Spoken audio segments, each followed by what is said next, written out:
Ça marche pas, démerde-toi avec ça. Ou comment bien emmerder et encrasser une relation dans la résolution des tickets. On va voir ça tout de suite, comment changer tout ça. Bonjour, je suis Evan, le concrétiseur, Evan Boissonneau. Je vous accompagne à travers tous ces épisodes de cette chaîne podcast pour réussir vos projets, les rendre pérennes. Et qui dit projet pérenne dit entreprise pérenne. On va parler donc déclaration des tickets de bug. Et quand notre cliente dit ça marche pas, bien souvent, quand ça marche pas, c'est sûr, mais on ne sait pas pourquoi. Et le client est très souvent de mauvaise foi. Allez, je fais des généralités. En vrai, c'est faux.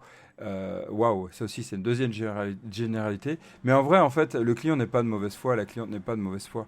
C'est souvent, elle est en colère. Elle exprime à travers un ticket cette colère, cette déception, et elle souhaiterait voir résolue et éviter des problèmes, parce que souvent, ça va lui faire perdre du temps, et souvent même, ça peut lui faire perdre de l'argent.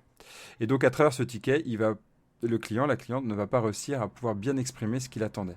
Et nous, du point de vue développement, du point de vue TMA, du point de vue support, quand on reçoit ça, surtout quand il y en a des dizaines, voire des centaines par jour, eh bien ça nous agace aussi. Et c'est parti, on rentre dans un conflit qui n'apporte rien aux deux parties.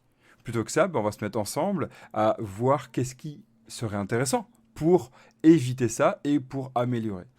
Mais je dirais déjà, il faut éviter la fainéantise. Plutôt que ça marche pas, ça c'est évident puisqu'il y a le problème et c'est un fait, un constat, on va dire plutôt qu'est-ce qui marche pas. Il va falloir être très précis. Alors je sais que quand on a des sentiments à exprimer, c'est très dur de pouvoir passer cette étape. On a juste envie de gueuler ou en tout cas d'exprimer notre dégoût, notre colère, notre inquiétude. Et pourtant, on va devoir passer et rendre plus concret cette partie-là. J'en discutais avec Dimitri Achekmin et c'est d'ailleurs grâce à lui que je vais faire toute cette série de podcasts et donc série d'épisodes de podcasts et même de vidéos. Hein. Vous pouvez regarder aussi la chaîne YouTube de la pérennisation des projets IT. Et donc avec Dimitri Achikmin, qui était mon premier employeur et qui reste toujours pour moi quelqu'un en qui je vois un mentor, il me disait que dans son entreprise, c'est ce qu'il vit encore aujourd'hui, après ces plusieurs années d'existence, hein, ça fait depuis 2005 de mes souvenirs qui existent, donc ça va faire 15 ans d'existence, eh bien, il vit toujours encore ces problèmes et il cherche plusieurs moyens pour améliorer ça. Et on a pu en discuter. Et un des points, c'est sûr, qu'on peut voir, c'est essayer d'écrire des tickets qui soient le plus clair possible. Donc, qu'est-ce qu'on va écrire? Déjà, un titre qui soit lisible. On va essayer de résumer quel est le projet, pourquoi, qu'est-ce qu'on attendait, quelle est la thématique. Je donne un exemple. Allez, tiens, vous êtes sur un site de e-commerce, vous êtes dans la partie client et sur la page de listing, quand vous triez, ça ne trie pas. Eh bien, vous pouvez faire un titre qui est projet, le projet X, hein, tiret, espace, hein. Vous pouvez prendre cette norme. Catégorie, client, espace, et puis là, vous pouvez mettre tri, et puis après, filtre non fonctionnel. C'est sûr que ça fait plus long, mais pour la recherche, pour la lisibilité, mon Dieu, qu'est-ce que ça fait du bien. À travers et à l'intérieur de ce ticket, on va devoir aussi améliorer ça. Une fois qu'on a réussi à faire cette catégorie-là, et ce titre un peu plus clair, dans le sujet, on va mettre, un, où on était, en effet, deux, pourquoi on a un problème, donc ça veut dire quoi? Il y a un état qu'on attendait et un état qu'on a reçu. Donc on va le mettre. Vous voyez, des catégories. Et puis après, on va décrire les étapes. J'ai fait ceci, j'ai fait cela, j'ai fait ceci, j'ai fait cela. Et ainsi de suite. Peut-être même que plusieurs étapes, il y a des étapes qui vont amener un état aussi précis attendu qu'on n'a pas. Alors ok, c'est long à écrire. Alors ok, c'est chiant à écrire. Mais mon Dieu, qu'est-ce que ça aide lorsque nous, dans l'équipe de développement, dans le support, on va décrire aussi de côté code ce qui va se passer. On va comprendre, ah oui, la personne était là, elle a avancé, donc je vois ce qui se passe. En fait, on va pouvoir se mettre à sa place. Et l'essentiel, c'est de pouvoir se mettre à la place de la personne. Ça se trouve, ça ne sera pas un bug à la fin. Ça se trouve, ça sera une fonctionnalité. Petit clin d'œil, it's not a bug, it's a feature que tout le monde connaît en développement. Mais en vrai, on va surtout chercher à comprendre. Ça, c'est la première étape. La deuxième étape, on va aller un peu plus loin, et moi, je vous invite à le faire. D'avoir des photos, des imprimés écran, ou même des photos avec votre téléphone, hein, de ce que j'ai fait. Voilà, étape 1, j'ai fait ça, photo. Voilà, étape 2, j'ai fait ça, photo. Et après, on pourra même encore plus loin. Je filme ce que je fais. C'est beaucoup plus facile avec un téléphone, vous filmez et vous l'envoyez. En fait, vous l'envoyez par WhatsApp. En fait, on s'en fout d'où. L'essentiel, c'est surtout de comprendre. Alors aujourd'hui, il existe différents outils qui permettent de faire ça. Par exemple, vous pouvez installer une extension qui est vachement bien. C'est avec DevOps Azure. Vous avez un test and feedback qui permet de faire ça. Et en fait, c'est une extension que vous pouvez installer sur Google Chrome. Et vous allez pouvoir, une fois que vous êtes connecté, enregistrer ce que vous allez faire, filmer ce que vous allez faire et directement le poster sur la plateforme de DevOps Azure à laquelle vous êtes connecté en tant que client normalement, et pareil pour les devs. Et pour les testeurs, les QA, c'est magnifique pour le support aussi.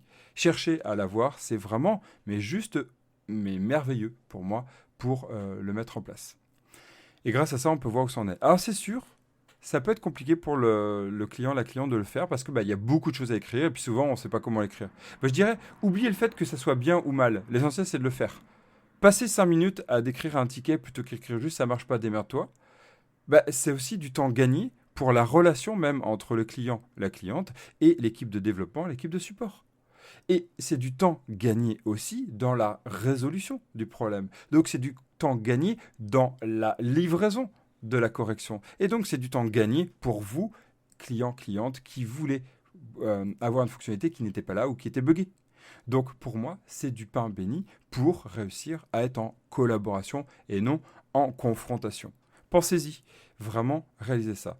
Dans mon entreprise Netil, que j'ai eu durant 8 ans, même la partie équipe QA demandait en fait à l'équipe de développement de bien décrire. Donc on était arrivé à un pattern qu'on avait réalisé ensemble de comment bien écrire ça. Bien écrire, voilà ce que j'attends, voilà ce que je veux, etc. On peut le trouver d'ailleurs sur GitHub dans l'écriture des issues, en fait. Il y a différentes parties qui vous proposent. Vous n'êtes pas obligé de le faire, mais souvent vous allez être refusé par la communauté si vous ne respectez pas ça. C'est long, c'est chiant, surtout quand on a envie quand on est impatient, mais je vous dirais, faites-le, c'est super important.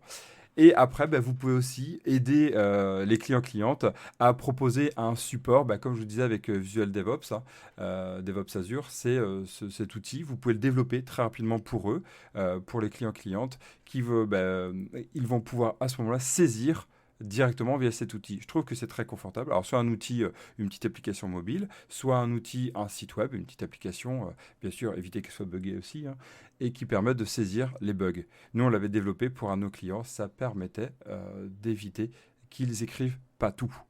Donc, on était à leur rappeler, oui, si vous voulez nous déclarer un bug, vous devez saisir cette étape, cette étape, cette étape. On attend cette photo et cette vidéo. La vidéo était optionnelle, mais le reste était obligatoire. Ah, ça freinait, c'est sûr. Mais quand on leur montrait qu'il y avait un intérêt et que derrière, on était beaucoup plus réactif, je trouve que le temps mis pour ça, déjà, on les remercie. On les appelle, on les remercie, ou on leur envoie un mail. Merci d'avoir passé ce temps-là. Et de deux, quand ils voient que ça corrige mieux et que ça corrige plus vite, je trouve que c'est gagnant-gagnant. Et vous, comment ça se passe dans la résolution et surtout dans la déclaration de vos tickets? C'est souvent le ça marche pas, démerde-toi ou c'est ça marche pas, je vais t'aider à comprendre pourquoi moi je pense que ça marche pas?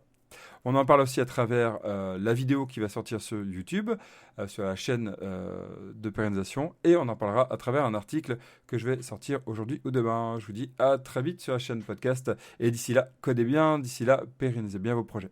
Ciao.